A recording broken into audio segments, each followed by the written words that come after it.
Olá, pessoal. Estamos aqui com Júlia Santos, é a nossa última palestrante desse painel da manhã, mas não a menos importante. Júlia Santos é mulher negra, retirante, nordestina e que ama a tecnologia desde os 12 anos. É técnica em automação industrial e foi a partir daí que começou sua carreira profissional em um estágio onde recebia apenas o valor do transporte e da alimentação. Júlia estagia em uma multinacional na área de tecnologia Enable do time de Data Integration.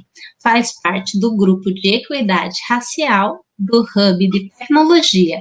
Ela tem como propósito de vida levar mais mulheres negras para a área de TI. Irá concluir sua universidade em julho de 2022, sendo a primeira da família a ter ensino superior e morar em São Paulo. Parabéns, Júlia. Vamos deixar aí o espaço para você. Fique à vontade. Muito obrigada, pessoal. Me autodeclarando, né? Se vocês estiverem me ouvindo, só dá um ok.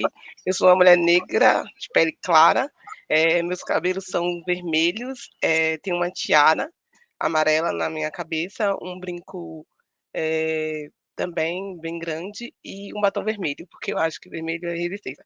E a minha camisa tem a Marielle está presente, e tem uma frase que eu me identifico bastante nela, que podem calar a minha voz, mas não os meus pensamentos, né? Quem sou eu? Como a minha cara colega, né, falou sobre mim, eu sou uma mulher negra, retirante nordestina, em que meu pai é um vendedor ambulante de aipim na cidade de Camaçari. Eu sou filha de Dona Luzia também, uma mulher retirante de Alagoas, então meu pai é baiano e minha mãe é alagoana. Sou tia do Cleivson e agora de uma menina que tem um mesinho de vida, a Luísa, irmã da Joyce. Nessa foto que eu apresento para vocês, tem elementos super importantes, como a minha casa, que há 10 anos ela está sendo construída, porque eu acredito bastante em educação. E educação, para mim, sempre foi um pilar importante. Uma pauta não muito falada na minha casa, mas também, não explicitamente, mas a minha mãe sempre falou para mim, né, que se eu soubesse ler e escrever, eu poderia chegar onde eu quisesse, porque os meus pais são pessoas, né, analfabetas. No começo da minha carreira, né, vou falar um pouquinho sobre ela.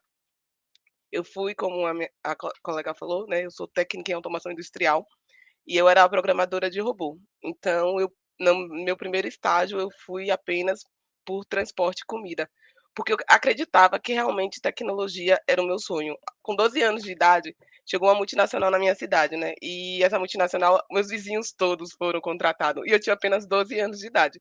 Isso para uma criança era tipo um sonho, né? E meu pai tinha um bar nesse tempo, e nesse bar os meninos eram ponto de pegar o ônibus, né? E eles ficavam falando que tinha uma área que tinha uns robôs, onde, né, os homens lá dominavam esses robôs. E para uma criança de 12 anos, antigamente, né, eu era mais criança, eu vivia no mundo, sabe, paralelo, sonhando em dominar aqueles robôs. E aí eu fui fazendo todos os cursos, né? Todos os cursos que poderiam fazer, até eu entrar nessa multinacional com 19 anos de idade, né? E aí, quando chegou lá, eu tive o meu primeiro não, que eu estava como operadora de processo, né? E aí eles falaram que não ia me contratar, porque eu era mulher, e aí eu fui fazer o técnico, e depois do técnico, né, eu tive o meu primeiro sim nessa oportunidade dessa empresa, que eu sou muito grata. Mas aí, né, porque a minha luta, depois desse processo, né, de estar nessa empresa, eu acabei saindo, né, da empresa, porque eu não compactuava com muita coisa que estava acontecendo lá, e eu achei que eu tinha que dar um passo maior para minha carreira. E aí, quando teve esse momento, né, eu vim para São Paulo, e aqui eu recebi o primeiro não.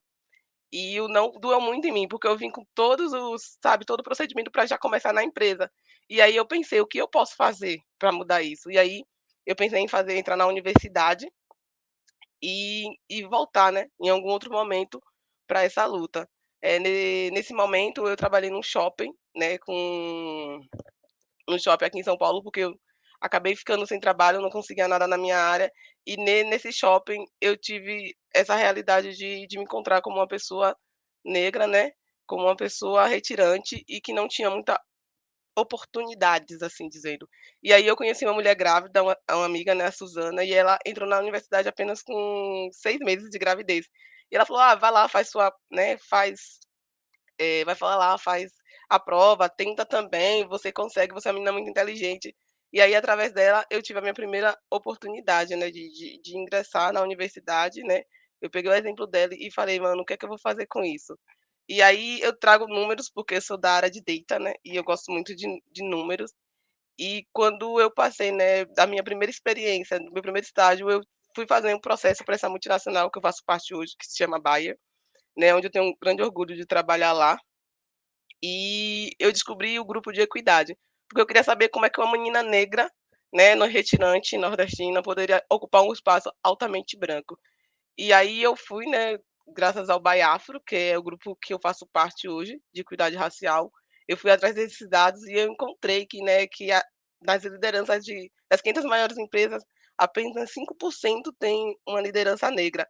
E nesse é 0,4% de mulheres. E eu fiquei pensando, cara, por que a gente tem um país com 56% de pessoas negras e a gente só tem esse número no, né, lá no topo. E eu comecei, né, a entender sobre o nosso racismo estrutural, porque as pautas raciais na minha casa, elas nunca foram pautas que foram conversadas, né. A gente nunca conversou abertamente sobre isso. E então, eu sempre tive essas dúvidas, mas eu não tinha com quem perguntar, não tinha a quem recorrer, né, por ser de uma família com pouca instrução, e a minha família realmente estava preocupada, né, em ter alimentação e a gente poder viver, sobreviver, né. E aí, né, a base desse estudo, eu vi que a equidade racial de quadros de grandes empresas só chegariam daqui a 150 anos. E eu falei: "Caralho, que loucura isso, né. Como é que a gente deixa isso acontecer? Por que a gente não está lutando?". E aí eu encontrei outras pessoas pretas que também lutam, né, pessoas também não pretas que lutam por essa equidade racial hoje. E com isso, né, eu sempre falo, né, que é uma descoberta diária, pessoal, de entender qual é o meu lugar nesse espaço, que é altamente branco, mas também entender que 75% da população, né, mais pobre do Brasil são pessoas negras. E aí, ano passado, né, eu tive a oportunidade, né, nessa pandemia, de trabalhar home office e eu voltei para Bahia. E aí eu me deparei isso na prática, sabe, aonde eu tive a oportunidade de ajudar pessoas doando cesta básica com salário apenas de, né, eu sou estagiária, então eu recebo R$ 2.000, e aí eu pude ajudar os meus vizinhos, sabe, e poder ajudar meus vizinhos, a minha comunidade, e sentindo o peso de como é ser uma pessoa pobre, né. E isso é bem complicado, sabe, porque eu vim de um lugar onde eu sempre convivi com a pobreza, e quando eu chego em São Paulo, que eu encontro esse mundo de oportunidades, eu quero o tempo todo retribuir, sabe, para minha família, não só para minha família, mas para os meus vizinhos, para minha comunidade como um todo. E aí o ano estimado, né, que essa renda entre negros e brancos seja equivalente é de em 2089. E eu sempre me pergunto por que a gente não, o que que a gente pode fazer para isso não acontecer, né. E a área de tecnologia, eu sempre levo isso para os meus amigos, né, que não são da área, que é a área onde leva pessoas não brancas, né, pessoas pretas, né, para esse lugar. E que a gente, dentro da área de tecnologia, a gente tem a oportunidade de mostrar realmente, né, o nosso trabalho, a gente pode crescer rapidamente, porque Depende na maioria das vezes, a gente entende que tem um sistema racial, essa estrutura racista é muito grande, mas pessoas negras, elas têm destaque, elas podem crescer, né, ela tem uma desenvoltura maior entre outros tipos de empresas, como eu estava na área automotiva, né, que era uma área bastante restrita para pessoas, pretas, então eu sempre falo para os jovens que estão, né, e para até as pessoas mais velhas, eu falo: "Cara, eu entrei na universidade com 28 anos, sabe, eu tenho essa luta desde muito nova, então se eu estou conseguindo, vocês também podem conseguir, então vamos, né". E aí a universidade, ela me bateu muito pesada, né, porque a gente eu descobri, né, que nos Estados Unidos, né, em 1947, era 2% de pessoas pretas já na universidade. E no Brasil a gente só conseguiu isso em 2001, né, graças às cotas. E eu sempre falo, né, para todas as pessoas que não teve e não tem a realidade como a minha, que as cotas é super importante, sabe. Foi na cota que eu consegui uma bolsa e que eu consegui ingressar na universidade particular. Eu nunca sonhei em uma universidade pública, porque eu sempre soube na minha família que minha mãe ficava mais feliz quando eu estava trabalhando ou quando eu tinha algum dinheirinho para, sabe, para ajudar em casa, ao invés de eu estar estudando e ter um 10 na minha no meu boletim, sabe. E isso é real. Então, quando eu olho para esses dados e eu reflito e mostro para as pessoas, né, que não convivem, que não são desses meios, eu mostro para ela o que a gente pode fazer em conjunto e como a gente pode crescer. E aí olhando para a inclusão, né, que é outro olhar, a gente vai ver que os conselhos administrativos são 95% pessoas brancas, né, os quadros executivos. Eu estou ainda numa posição onde a gente tem 28,8%, né, de pessoas negras como estagiário. E quando a gente vai olhar para essa contratação, a gente diminui esses números, mas ainda estou incluída. Mas quando a gente vai para o quadro funcional, né, e em quadros que não são de supervisão, a gente tem 35,7. E esse número é um número que eu sempre bato na empresa que eu trabalho, sabe. Todas as vezes que eu tenho a oportunidade de conversar com meus líderes, com os meus gestores, ou líderes de outras áreas e falar: "Cara, o que é que a gente pode fazer com isso?", né. Porque a gente entende que diversidade, ainda mais na área, né, de tecnologia e inovação, ele traz esse olhar de ganhos mesmo, sabe, de ganhar dinheiro, sabe, porque cada pessoa tem uma realidade diferente, tem um olhar diferente para várias situações, elas podem ter, né, ideias diferentes, eh, fazer MVPs, protótipos diferentes, né, e aí alavancar realmente, né, o ganho dessa empresa. E aqui mais sobre mim, né, quando eu cheguei em São Paulo, eu senti a necessidade, sabe, de ser acolhida. E a primeira vez que eu fui acolhida foi no grupo de mulheres, né, na área de IT. Eu faço parte do Cloud Girls e do Pi Ladies, atualmente. E, o Cloud Girl foi onde teve essa minha entrada de entender que eu não estava sozinha, porque a gente ainda vê muito poucos grupos de pessoas pretas na área de tecnologia, né. Eu só conhecia o AfroPython e, assim, era muito concorrida participar de um evento deles, né. Eu lembro que uma vez eu tentei me inscrever, mas foi bem rápido, assim, as inscrições, e aí eu não consegui participar, mas você vê muito poucas, né, iniciativas para esse movimento, mas para mulheres já é algo muito maior. E nesse momento, né, eu lembro que o Cloud Girls muitas vezes tirou a minha fome, né, porque quando eu cheguei em São Paulo, eu comecei a receber um salário de R$ 1.300 e eu tinha que pagar conta de água, luz, né, internet, e todas essas coisas ficavam para mim. E aí, indo esses eventos, né, que eu sempre levanto que quem puder ter, né, quem puder ir para os meetups, ir para eventos, né, hoje tá uma forma mais acessível que tá online, mas antes, né, era um presencial, então lá você, além de fazer network, conhecer pessoas incríveis, com histórias incríveis, né, você poder conectar com essas pessoas também, você, mano, tirava a fome, sabe, de várias, não foi só a minha fome, mas fome de outras pessoas dentro desses eventos, né. Também eu tive a honra de participar do One, né, que é um projeto da Oracle, aonde ele tem um valor, junto com a Lura, muito baixo, né, para pessoas de baixa renda, e é um valor de R$ 99, onde você pode dividir em várias vezes no cartão para quem tem essa oportunidade, né. E com ele eu fui a primeira, né, do dessa levada a conseguir um emprego, né, conseguir um estágio.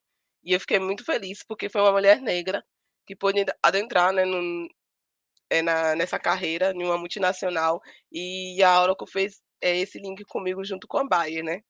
E aqui também tem uma live que eu participei da CIA de Talentos, né, assim que eu fui efetivada, onde eu contei minha história para as pessoas, e lá eu pude incentivar outras pessoas pretas, sabe. E eu tive um feedback muito louco quando eu entrei na empresa, outras pessoas vieram, né, falar comigo depois de uns 6 meses, que só conseguiram e participaram do processo seletivo porque me viram, sabe, me viram na live. Entenderam que aquele lugar também poderia pertencer a elas, sabe. Aqueles lugares também eram delas, elas poderiam ocupar. E hoje a gente até tem um grupo de alguns estagiários que a gente conversa, que a gente brinca, que a gente, né, se apoia para a gente entender que aquele lugar, né, aquela multinacional é nossa. A empresa está fazendo a parte dela, mas a gente também tem que entender, né, que a gente pode ocupar. Eu sempre tive esse negócio de merecimento de não, né, toda vez que estava num lugar muito branco, eu não queria estar ali, porque não tinha ninguém parecido comigo. Mas, quando você vai começando a conviver, né, e entender que você pode ocupar aqueles espaços, que você é merecedora, que você vai fazer um movimento, né, que mudar a sua vida e a vida da sua família, e de outras pessoas que estão pegando você como exemplo, é muito bonito. E junto com o Pi Ladies, né, eu tive a oportunidade de fazer um evento com mulheres trans, né, a Davine, a Nathalie e a Naomi. A Naomi é uma super pessoa na área de Python, eu acho que que algumas pessoas podem ter lido algum livro, né, algum artigo que ela fez. E, cara, foi muito incrível poder conhecer as histórias dessas mulheres, sabe? Poder entender como, se para mim, como mulher preta, é difícil, para uma mulher trans, né, que passou por uma transição com mais idade, também é bem complicado, sabe? E a gente tem uma outra ali para poder conversar, para poder se apoiar e para entender que, cara, vamos, você não tá sozinha, sabe? Você tem a mim e eu tenho a vocês, então vamos fazer esse movimento que é um movimento bonito de acolhimento, né, e aconchego. E aqui também tem duas pessoas muito importantes na minha vida, a Débora Foroni, que é minha mentora e minha amiga, assim, pessoal. Ela, né, atualmente me dá umas aulas de Python, porque eu tô na empresa que eu tô trabalhando com data, né, então a gente tem alguns projetos que eu tenho que colocar para frente, que entender. E ela disponibiliza, sabe, uma hora do dia dela para me dar essas aulas. E é uma pessoa incrível na minha vida. Só tenho a agradecer. E ela tá assistindo aqui, então, amiga, eu te amo. E a Dirce Gomes, que é uma gerente de projeto preta, né? A gente até zoou esses dias aqui, porque a gente estava na Baia e eu falei, vamos tirar essa foto. Porque essa foto quer dizer muito pra gente. Quer dizer que, sim, existem mulheres pretas, sabe? E multinacionais, existem pessoas que estão, né, conquistando e que está ali e merece muito estar ali. A Dirce, como eu falo, ela abriu, né?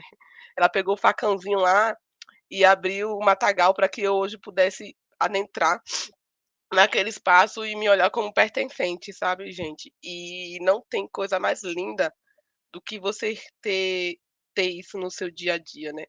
E estar ocupando esse lugar, estar vivenciando, né? Tendo essa experiência e poder contar a minha história nesse evento, para mim hoje é muito gratificante.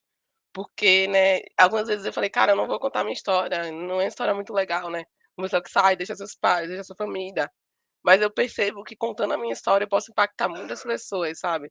Muitas outras pessoas, elas podem querer entrar na área de IT porque ela vê uma pessoa com a trajetória dela, com a história dela, com a história da família dela. E isso, para mim, é como olhar para mim e fortalecer, sabe? Trabalho muito isso na terapia, né? Porque teve esse benefício de estar na multinacional, né? De poder ocupar esses espaços que antes não poderiam ocupar. E hoje, com a minha psicóloga, eu sempre falo, cara, quantas coisas eu fiz, né? Quantas coisas eu faço, quantos projetos, né, eu participo. Eu também participo do Life Hub, né, dentro da empresa da Bayer. E aí eu sempre dou vários insights, várias ideias diferentes para poder ocupar, né, para outras pessoas de fora, para a comunidade poder ocupar esse espaço, sabe? E trazer isso para dizer para as pessoas que isso pode ser nosso, pode ser compartilhado, que toda ajuda é bem-vinda, né. Todos os que estão ali, eles são pessoas que podem, né, estar com a gente e caminhar junto. Então, fazer esses movimentos, ter essa conexão com essas pessoas, com essas mulheres fortes, incríveis que tiveram na minha vida, né, poder contar isso para minha sobrinha daqui a uns 5, 6 anos, falar: "Cara, então eu sou sua tia rica, não, tia rica, tia da TI", sabe, para dizer para ela que não foi fácil, mas também foi gratificante estar nesse lugar, sabe, é gratificante poder encontrar essas pessoas, poder compartilhar a minha vida, poder compartilhar os meus passos e entender que não só eu posso estar ali, mas a minha sobrinha daqui a 5, né, daqui a 20 anos, se ela quiser ocupar aquele espaço, vai ser menos dolorido do que o meu, né. Para minhas vizinhas que são meninas que hoje têm, né, como objetivo casarem e serem mães, que elas podem também casar e ser mãe, mas podem ser mulheres na área de IT, né. A minha mãe, eu sempre falo que a minha mãe, ela tem quase colocou uma placa, né, no meu bairro falando: "Minha filha está formando".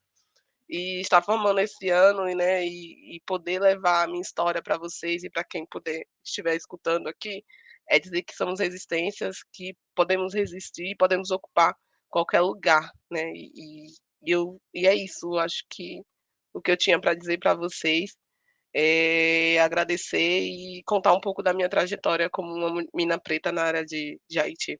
Muito obrigada, pessoal. Obrigada, Júlia. Foi muito importante ouvir você falando.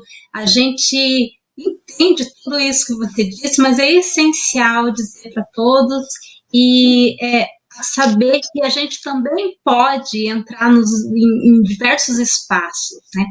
E tem espaço para todo mundo, com certeza. Júlia, tem mais algum comentário para a gente ir encerrando o nosso painel? Eu acho que eu só queria agradecer, porque eu tô vendo meus amigos, né, e a galera que eu comentei aqui, todo mundo junto. Então, obrigada, pessoal. Vocês são incríveis e vocês fazem parte, né, dessa trajetória.